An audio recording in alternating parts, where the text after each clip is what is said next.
दोस्तों, मेरा नाम है सूरज। चलिए सुनते हैं कहानियाँ। कहानी एक वेयरवुल्फ की। ये कहानी जनवरी 1990 की है। सुबह 11 बजे हॉस्पिटल में एक बच्चे की किलकारियां गूंजती है।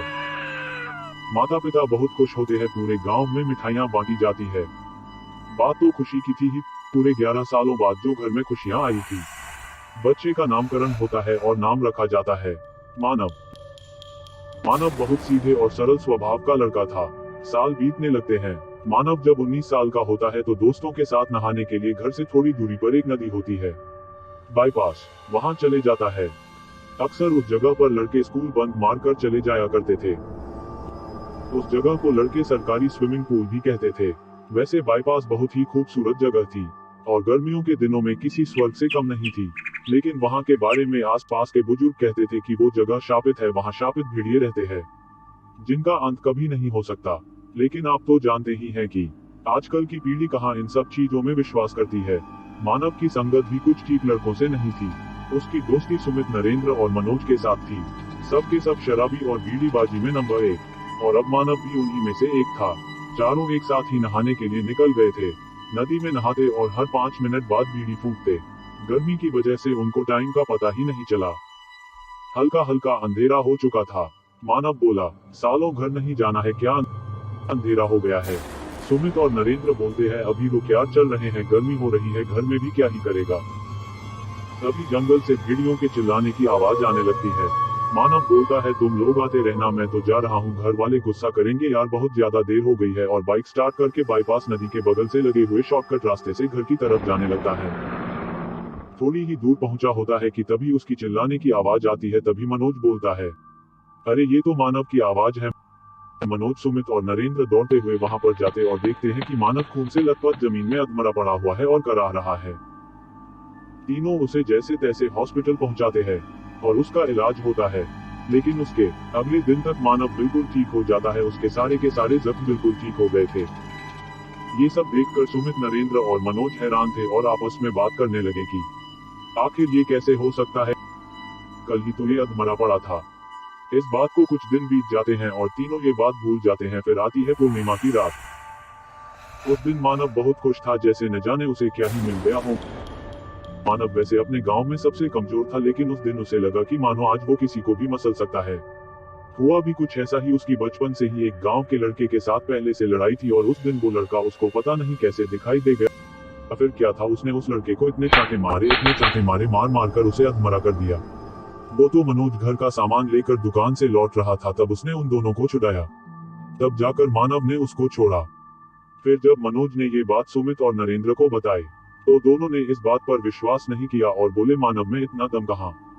फिर शाम होते ही मानव के शरीर में बदलाव आने लगा। शरीर में हल्के हल्के बाल और उसके नाखून नुकीले होने लगे।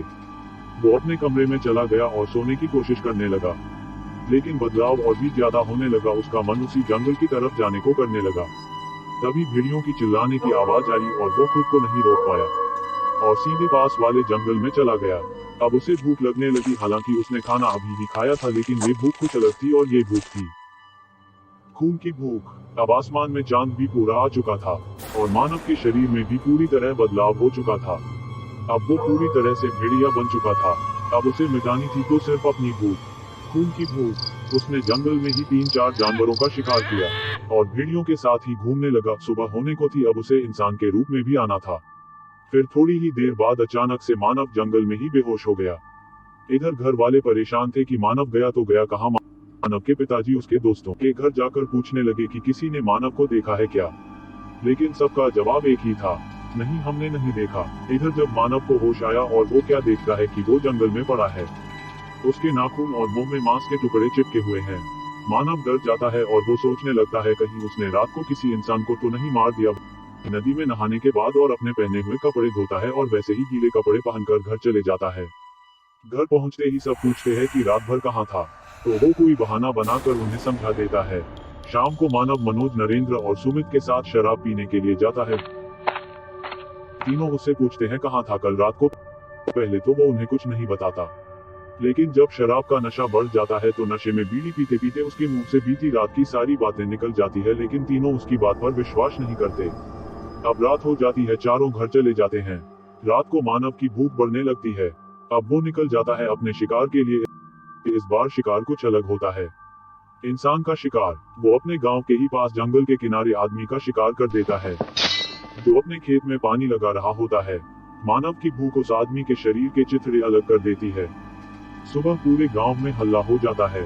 मानव अपने कमरे से सारी बातें सुन रहा होता है। गांव के बुजुर्ग बातें करने लगते हैं कि शापित भेड़िए की नजर हमारे गांव में पड़ गई है। जब ये बात नरेंद्र, सुमित, मनोज के कान में पड़ती है तो उन्हें कल रात मानव की कही हुई बातें याद आती है। वो तीनों भागते हुए मानव के पास जाते हैं और मानव भी उन्हें सारी बातें बता देता है और बोलता है कि जब मैं भेड़िया बन जाता हूँ तो मेरा खुद पर कंट्रोल नहीं रहता। तभी मनोज बोलता है, अब इसका एक ही इलाज है, या तो तुझे मार दिया जाए या इस श्राप को खत्म किया जाए। सुमित और नरेंद्र बोलते हैं, यार दोस्त है, अपना श्राप खत्म करने का कोई तरीका ढूंढते हैं। मनोज बोलता है, एक तरीका है। मानव, सुमित, नरेंद्र तीनों एक साथ बोलते हैं, क्या है वो तरीका? मनोज बोलता है, यहाँ से लगभग 50 किलोमीटर दूर एक बाबा रहता है, राका। हमें उसके पास जाना होगा, सिर्फ वो ही इस परेशानी का हल निकाल सकता है। राका वो इंसान था जो कुछ नहीं करता था, वो सिर्फ 20 सालों से तपस्या कर रहा था, लेकिन किसी को उसके बारे में कुछ पता नहीं था कि वो कहाँ से आया है। कुछ ही लोगों को उसके बारे में मालूम था। मनोज ने भी कहीं सुना ही था उसके बारे में, तो उसे भी ज्यादा कुछ मालूम नहीं था। अब मानव को ठीक जो होना था वो बोलने लगता है, चलो चलते हैं, और चारों मान जाते हैं। घर में बोलते हैं दोस्त की शादी में जा रहे हैं, और राका की झोपड़ी के पास पहुंच जाते हैं। राका का स्वभाव कुछ विचित्र था, सबसे अलग वो बहुत कम बात किया करता था, लेकिन जो बोलता था बहुत ही गहरी बात बोलता था। राका ने जैसे ही उन चारों को देखा और बोला, तुम क्यों आए हो यहाँ, मुझे मालूम है। वो उन्हें जंगल में दूर एक कुटिया में जाकर रात गुजारने के लिए छोड़ देता है।